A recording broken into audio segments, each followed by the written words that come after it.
والسماء ذات البروج واليوم الموعود وشاهد ومشهود قتل أصحاب الأخدود النار ذات الوقود إذ هم عليها قعود وهم على ما يفعلون بالمؤمنين شهود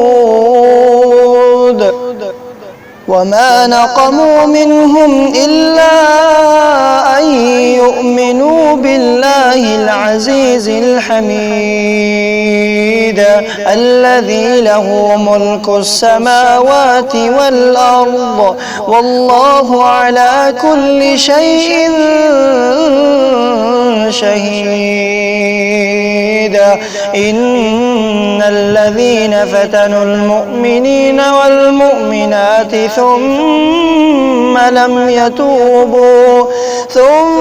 لم يتوبوا فلهم عذاب جهنم ولهم عذاب الحريق.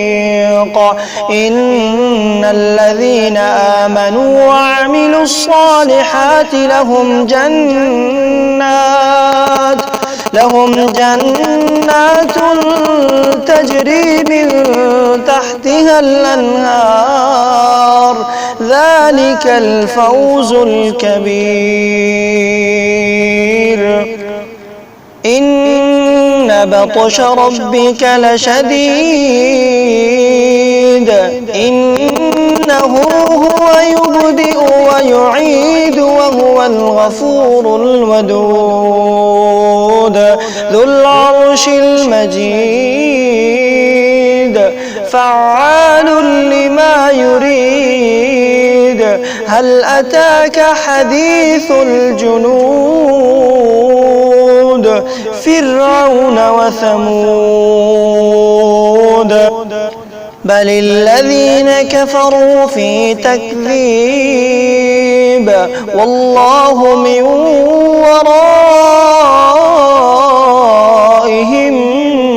محيط بل هو قرآن مجيد في لوح